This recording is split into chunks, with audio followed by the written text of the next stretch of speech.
Hello guys, welcome to the Mind Maintainer. आज हम लोग द इंडियन एविडेंस एक्ट 1872 के पार्ट 6 को देखेंगे, जिसमें हम लोग एविडेंस के जितने भी सेक्शन इंपॉर्टेंट्स है उसके कीवर्ड्स को देख रहे हैं, जिसका हमारा ये 6 पार्ट है। तो देखिए, इसमें हम लोग देखेंगे 120 को सिविल वाद की पक्षकार और उनकी पत्नियां या पति दंडिक विचारण के अधीन व्यक्ति का पति या पत्नी यानी सक्षम साक्षी होंगे। फिर है 121 कह रहा है न्यायाधीश और मजिस्ट्रेट के बारे में बता रहा है। फिर है देखिए 122 क्या कह रहा है कि वैवाहिक काल की सूचना, सामान्य नियम क्या है, जनरल रूल। वैवाहिक काल में पति पत्नी एक दूसरे को जो सूचना दी गई है, उक्त सूचनाओं को प्रकट करने के लिए पति या पत्नी को विवश नहीं किया जाएगा और न ही उन्हें अनुमति दी जाएगी। अब इसका एक्सेप्शन है, निम्न परिस्थितियों में प्रकट की जा सकती है। किन स्थितियों में प्रकट की जा सकती है? तो पहला पॉइंट देखिए, सूचना देने वाले व्यक्ति या उसके हित प्रतिनिधि की सम्मति से। दूसरा पॉइंट है, उन वादों में जो विवाहित व्यक्तियों के बीच हो। थर्ड पॉइंट है, उन कार्रवाइयों में जिनमें एक विवाहित व्यक्ति दूसरे के विरुद्ध किए गए अपराध के लिए अभियोजित है। नेक्स्ट पॉइंट देखिए, इस धारा के अंतर्गत केवल विवाहकालीन सूचनाएं ही सुरक्षित है, अदर नहीं। नेक्स्ट पॉइंट है, विवाह के पूर्व की और विवाह संबंध विच्छेद के बाद की संसूचनाएं सुरक्षित नहीं है। नेक्स्ट पॉइंट है, यदि पति पत्नी ने उक्त गोपनीय सूचना पर व्यक्ति को दे दी हो तो इस पर व्यक्ति को भी अनुमति नहीं है कि वह सूचना को प्रकट करे। फिर है इसमें देखिए 123 क्या कह रहा है कि राज्य के कार्यकलाप के बारे में सूचना की, यानी कि लोक कल्याण की विधि सर्वोच्च विधि है। यह धारा 123 की कह रही है कि लोक कल्याण की विधि सर्वोच्च विधि है। क्या कह रहा है कि कोई भी व्यक्ति ऐसे साक्ष्य देने के लिए विवश अथवा अनुज्ञात परमिटेड नहीं किया जाएगा जो सरकारी शासकीय अभिलेख से प्राप्त की गई है। वे अभिलेख सरकारी कार्यकलापों से संबंधित है। वे अभिलेख अप्रकाशित गुप्त हैं। साक्ष्य के अंतर्गत मौखिक या दस्तावेजी दोनों हैं, परंतु विभाग के प्रमुख ऑफिसर विभागाध्यक्ष की स्वीकृति से ऐसा साक्ष्य दिया जा सकता है। विभागाध्यक्ष चाहे तो स्वीकृति दे अथवा न दे, उसे पूरा अधिकार है। 124 कह रहा है शासकीय संसूचनाओं के बारे में। कह रहा है कि लोक ऑफिसर को शासकीय विश्वास में प्राप्त संसूचनाएं उसे लोक ऑफिसर को उक्त संसूचनाओं को प्रकट करने के लिए विवश बाध्य नहीं किया जाएगा, यदि वह लोक ऑफिसर समझता है कि उस प्रकटन से लोक हित की हानि होगी। इतनी बातें कर रहा है। 125 पे अपराधों के करने के बारे में जानकारी। कोई मजिस्ट्रेट या पुलिस ऑफिसर या बताने के लिए विवश नहीं किया जाएगा कि किसी अपराध के किए जाने के बारे में उसे जानकारी कहाँ से मिली, किससे मिली, बिल्कुल बाध्य नहीं है। वो चाहे तो बताए, चाहे तो ना बताए। नेक्स्ट पॉइंट है, कोई राजस्व अधिकारी यह बताने के लिए विवश नहीं किया जाएगा कि उसे लोक राजस्व के विरुद्ध किसी अपराध के किए जाने के बारे में जानकारी कहाँ से मिली, कहाँ से किससे मिली। इसका उद्देश्य क्या है? इन्फॉर्मर का नाम गुप्त रखना ताकि वह सूचना देने से हतोत्साहित न हो। ऐसी संसूचनाएं सरकारी कार्यों, अपराध रोकने आदि के लिए अत्यावश्यक है। यदि उनके नाम प्रकट किए जाएंगे तो कोई भी व्यक्ति ऐसी सूचना नहीं देना चाहेगा। 126 क्या कह रहा है? वृत्तिक संसूचनाओं के बारे में बता रहा है।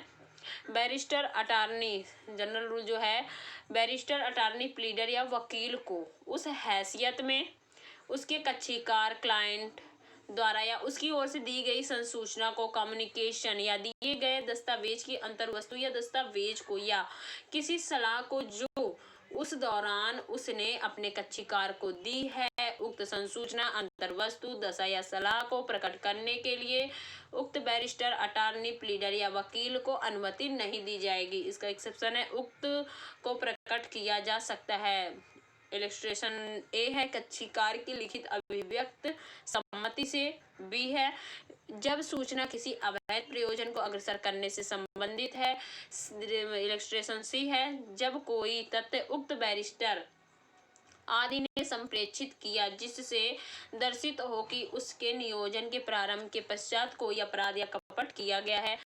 एक्सप्लेनेशन है, इस धारा की बाध्यता ऑब्लिगेशन नियोजन के समाप्त हो जाने के उपरांत भी बनी रहती है। उद्देश्य क्या है? पक्षकारों को अपने वकीलों को पूरी तरह सच्ची बात बताने का अवसर मिलना चाहिए। ये कह रहा है 126। 127 क्या कह रहा है कि धारा 26 दुभाषी आदि को लागू होंगी, यानी कि जो उनके दुभाषिया होंगे, टाइपराइटर होंगे, उन सबको भी, लिपिक हैं, प्लीडर, अटॉर्नी, वकील, लिपिकों, सेवकों आदि को भी लागू होंगे। 128 है साक्ष्य देने के लिए स्वयं उद्धत न होने पर विशेषाधिकार अधित्यक्त नहीं हो जाता है। 129 है विधिक सलाहकारों से गोपनीय संसूचनाएं। फिर ये सभी पढ़ने 132 देखते हैं, इस आधार पर कि उत्तर उसे अपराध में फंसाएगा, साक्षी उत्तर देने से क्षम्य न होगा, न्यायालय में साक्षी से संबंधित है। 133 देख रहे हैं, क्या कह रहा है कि सहअपराधी के बारे में बता रहा है, जिसके इम्पोर्टेंट भी सेक्शन है ये। देखिए कह रहा है कि सहअपराधी का परिसाक्ष्य, सहअपराधी का परिसाक्ष्य टेस्टमनी ऑफ accomplice। सहअपराधी अभियुक्त व्यक्ति के विरुद्ध सक्षम साक्षी होगा। कोई दोष सिद्ध केवल इसलिए अवैध नहीं है कि वह किसी सहअपराधी के असंपुष्ट परिसाक्ष्य के आधार पर की गई है। सहअपराधी एक्कॉम्प्लिस जिसने उसी अपराध में भाग लिया है, वह अपराध में सह अपराधी होता है, साक्षीदार होता है, चाहे वह मुख्य अपराधी के रूप में हो या सहायक के रूप में। जैसे घूस लेना अपराध है, घूस देने वाला सह अपराधी है। साक्ष्य का मूल सेक्शन 114 है, इलस्ट्रेशन बी है। सहअपराधी एक्कॉम्प्लिस से विश्वसनीयता के अयोग्य है जब तक कि तात्विक विशिष्टियों में उसकी संपुष्टि न हो जाए। न्यायालय का यह सुस्थिर मत है कि उसकी साक्ष्य की तात्विक बिंदुओं पर संपुष्टि होना आवश्यक है। जो व्यक्ति एंटी करप्शन ब्यूरो से शिकायत करता उनके कहने पर रिश्वत देकर संबंधित अधिकारी को ट्रैप कराता है, उस व्यक्ति को काटा जा सकता है, अन्यथा भ्रष्ट अधिकारी विधिक परिणामों से बच जाएंगे। संपुष्टि क्यों आवश्यक है? देखिए क्यों आवश्यक है संपुष्टि। वह स्वयं एक अपराधी रहा है, इसलिए उसकी साक्ष्य को वही स्थान नहीं मिलना चाहिए जो एक विधिचारी व्यक्ति को मिलता है। उसने अपने साक्षियों के साथ विश्वास भंग किया है, वह न्यायालय पर भी कपट कर सकता है। उसका उद्देश्य स्वयं से दोष हटाकर दूसरों पर थोपना है। उसे सरकार ने क्षमा प्रदान की है, इससे उसके सरकार के पक्ष में बात कहने की संभावना बन जाती है। ये हुआ। देखिए 134 क्या कह रहा है, साक्षियों की संख्या बता रहा है कि गुणवत्ता पर बल दिया जाता है, ना कि संख्या पर बल दिया जाता है। इसका की पॉइंट है, किसी मामले में किसी तथ्य को साबित करने के लिए साक्षियों की कोई विशिष्ट संख्या अपेक्षित नहीं है। पहला पॉइंट है, यदि साक्षी विश्वास जगाता है, भरोसेमंद लगता है, तो एक ही साक्षी की साक्ष्य पर मुजरिम को सजा दी जा सकती है। सेकंड पॉइंट है, यदि कोई गवाह की गवाही विश्वसनीय नहीं लगती तो सजा नहीं दी जाएगी। यदि कोई गवाहों की गवाही विश्वसनीय लगती है तो सजा नहीं दी जाएगी। इस प्रकार महत्व गवाही की मात्रा का नहीं बल्कि उसकी गुणवत्ता का है। नेक्स्ट पॉइंट है, कार्तिक मल्हार वर्सेस बिहार राज्य एक्ट 1996 के मामले में 3 गवाह पेश किए गए, 2 गवाह पक्षद्रोही हो गए, एक मात्र गवाह की विश्वसनीयता माना गया और सजा दी गई। नेक्स्ट पॉइंट है, मात्र एक गवाह की साक्ष्य के आधार पर दोष सिद्धि को गलत नहीं माना जाता है। अब देखिए 135 क्या कह रहा है। चैप्टर 10 है साक्ष्यों की परीक्षा के बारे में।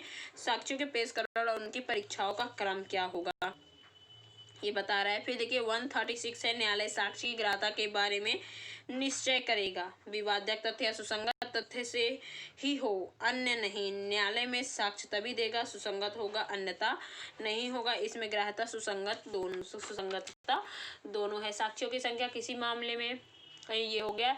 137 मुख्य परीक्षा जो क्रम है, प्रति परीक्षा, पुनः परीक्षा यानी examination in chief, cross examination, re examination.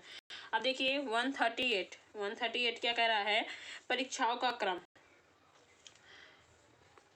प्रथमता मुख्य परीक्षा, तत्पश्चात प्रति परीक्षा, यदि प्रतिपक्षी चाहे तो तत्पश्चात पुनः परीक्षा यदि उसे बुलाने वाला पक्षकार ऐसा चाहे। मुख्य परीक्षा और प्रतिपरीक्षा सुसंगत तथ्यों से संबंधित होगी, परंतु प्रतिपरीक्षा का उन तथ्यों तक सीमित रहना आवश्यक नहीं है जिनका साक्षी ने मुख्य परीक्षा में परिसाक्ष्य दिया है। नोट, पुनः परीक्षा न्यायालय की अनुमति से की जाती है। 139 क्या कह रहा है कि जिस व्यक्ति को केवल कोई दस्तावेज पेश करने के लिए बुलाया गया है वह साक्षी नहीं होता और इसलिए उसकी प्रतिपरीक्षा नहीं की जा सकती। उसकी प्रतिपरीक्षा तभी की जा सकती है जब वह साक्षी की हैसियत से बुलाया जाए और उसकी पहले मुख्य परीक्षा की जाए, तत्पश्चात प्रतिपरीक्षा हो सकेगी। 141 कह रहा है सूचक प्रश्न। लीडिंग क्वेश्चन वह प्रश्न जो उस उत्तर को सुझाता है जिसे पूछने वाला व्यक्ति पाना चाहता है या पाने की आशा रखता है। इस में उत्तर साक्षी के मुंह में दिया जाता है और उसे केवल उसी बात को दोहरा देना होता है और उत्तर हाँ या ना में आता है। 145 है पूर्वतन लेखबद्ध कथनों के बारे में प्रतिपरीक्षा। भाग ए है, कह रहा है कि किसी साक्षी के उन पूर्वतम कथनों के बारे में जो उसने लिखित रूप में किए गए हैं या जो लेखबद्ध किए गए हैं और प्रश्नगत बातों से सुसंगत हैं। ऐसे लेख उसे दिखाए बिना या साबित किए बिना उस साक्षी से उनके बारे में प्रतिपरीक्षा की जा सकेगी। परंतु भाग बी क्या कह रहा है, पार्ट बी, यदि उस लेख द्वारा उसका खंडन करने का आशय है तो उस लेख को साबित किए जा सकने के पूर्व साक्षी का ध्यान उस लेख के उन भागों की ओर आकर्षित करना होगा जिनका उपयोग उसका खंडन करने के प्रयोजन से किया जाना है। ये था 145। 146 है प्रतिपरीक्षा में विधिपूर्ण प्रश्न। किसी साक्षी से प्रतिपरीक्षा में इसमें निर्दिष्ट अर्थात धारा 143 सेक्शन 145 में निर्दिष्ट प्रश्नों के अतिरिक्त निम्न बिंदुओं पर भी प्रश्न किए जा सकेंगे। किन बिंदुओं पर, उसकी सत्यवादिता परखने के लिए या यह पता लगाने के लिए कि साक्षी कौन है और जीवन में उसकी क्या हैसियत है, या उसके सील को दोष लगाकर उसकी विश्वसनीयता को धक्का पहुंचाने वाले प्रश्न। परंतु रेप करने या उसके अटेम्प्ट करने के जो ऑफेंस के अभियोजन में अभियोक्त्री से उसके सामान्य नैतिक चरित्र के संबंध में प्रश्न पूछने की अनुमति नहीं होगी। रेप के अभियोजन में महिला पीड़िता से उसके खराब चरित्र के संबंध में प्रश्न पूछना वर्जित है। यहाँ तक कि वेश्या से भी मिस्ट्रेस होती है उनके पैसे के बारे में नहीं पूछ सकते हैं। 154 क्या कह रहा है, नहीं 146 था तो 147 कह रहा है कि साक्षी को उत्तर देने के लिए कब विवश किया जाएगा। 132 के उपबंध को लागू होंगे। 148 है न्यायालय विनिश्चय करेगा कि कब प्रश्न पूछा जाएगा और साक्षी को उत्तर देने के लिए कब विवश किया जाएगा। 149 है युक्तियुक्त आधारों के बिना प्रश्न नहीं पूछा जाएगा कि जैसे लांछन लगाना या कुछ ऐसे ही कोई भी क्वेश्चन नहीं पूछे जाएंगे। फिर है 150 क्या कह रहा है, युक्तियुक्त आधारों के बिना प्रश्न पूछे जाने की व्यवस्था में न्यायालय की क्या प्रक्रिया होगी। 151 है अशिष्ट और कलंकात्मक प्रश्न नहीं पूछ सकते हैं। 52 कह रहा है अपमानित या क्षुब्ध करने के लिए आश्रित जो प्रश्न है भी संतापकारी हो ऐसे नहीं पूछे जाएंगे। 153 है कह रहा है कि सत्यवादिता परखने के प्रश्नों के उत्तरों को खंडन करने के लिए साक्ष्य का अपवर्जन। 154 पक्षकारों द्वारा अपने ही साक्षी से प्रश्न, उस पक्षद्रोही साक्षी के नाम से भी जाना जाता है इसे, विरोधी पक्षकार की तरह अपने ही साक्षी से प्रश्न कर सकता है। तो देखिए क्या कह रहा है कि पक्षद्रोही साक्षी पक्षकार द्वारा अपने ही साक्षी से प्रश्न, न्यायालय उस व्यक्ति को जो साक्षी को बुलाता है उस साक्षी से कोई ऐसा प्रश्न करने की अपने विवेकानुसार अनुज्ञा दे सकेगा जो प्रतिपक्षी द्वारा प्रतिपरीक्षा में किए जा सकते हैं। सेकंड पॉइंट है 2005 के संशोधन, इस सेक्शन की कोई भी बात उपधारा क्लॉज 1 के अधीन इस प्रकार अनुज्ञात व्यक्ति को ऐसे साक्ष्य के साक्ष्य के किसी भाग पर निर्भर करने के हक से वंचित नहीं करेगा। पहला पॉइंट है जब गवाह उसे बुलाने वाले पक्ष के खिलाफ गवाही देता है तो वह पक्षद्रोही साक्षी कहलाता है। वह अपने पूर्व कथन से हट रहा है, वह न्यायालय को सच बताने का इच्छुक नहीं है। सेकंड पॉइंट है गवाह को बुलाने वाला पक्षकार न्यायालय की आज्ञा से उस गवाह से सूचक प्रश्न पूछ सकता है और उसकी प्रतिपरीक्षा कर सकता है। ऐसे साक्ष्य से सूचक प्रश्न 143 पूर्व लिखित बयान पर, 145 विधिपूर्ण प्रश्न, सेक्शन 146 विश्वसनीयता परखने, 155 आदि पूछे जा सकते हैं। तो यहाँ हम लोग 154 तक देखे हैं। आई होप गाइज आपको समझ में आया सारे। आप इसको स्क्रीनशॉट भी करके आप रख सकते हैं, आप इसके की पॉइंट को देख सकते हैं। बाकी अगर आपको पसंद आ रहा है तो लाइक और शेयर जरूर करें। Thank you guys. बाकी बातें इसके आगे के सेक्शन नेक्स्ट वीडियो में हम लोग देखते हैं।